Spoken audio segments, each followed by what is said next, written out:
নরম আলোয় ভেজা এক সন্ধ্যা।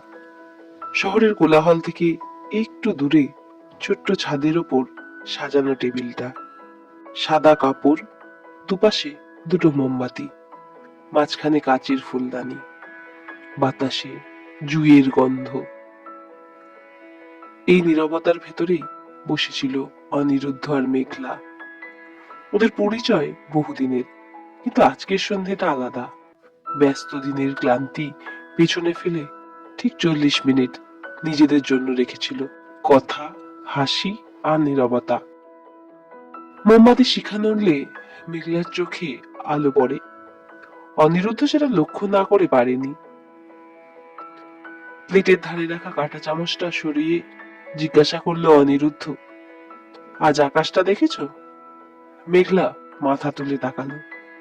হ্যাঁ, এমন নীল আকাশ অনেক দিন দেখিনি। যেন সব প্রশ্নের উত্তর লুকিয়ে রেখেছে। হালকা হাসি ফুটলো অনিরুদ্ধর মুখে। ওরা কথা বলল ছোট ছোট বিষয় নিয়ে, দিনের কাজ, পছন্দের গান, পুরনো স্মৃতি। কোনো তাড়া নেই, কোনো ফোনের শব্দ নেই, শুধু মোমবাতির নরম আলো আর দুজনার কণ্ঠ।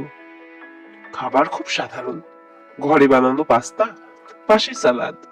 কিন্তু মেঘলার মনে হচ্ছিল এই স্বাদ ও বহুদিন মনে রাখবে। অনিরুদ্ধ যত্ন করে পরিবেশন করছিল, যেন প্রতিটি মুহূর্তের মূল্য দিতে চায়। মোমবাতির শিখা একটু ঝাঁকুনি খেলো।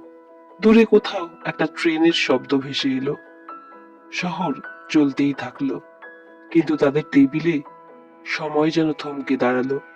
40 মিনিটের শেষে আকাশে তারা জ্বলে উঠল। মেঘলা উঠে দাঁড়িয়ে আকাশের দিকে তাকালো। অনিরুদ্ধ পাশেই। কোনো হাত ধরা নয়, বড় কোনো আবেগী দৃশ্যও নয়, শুধু পাশাপাশি দাঁড়িয়ে থাকা।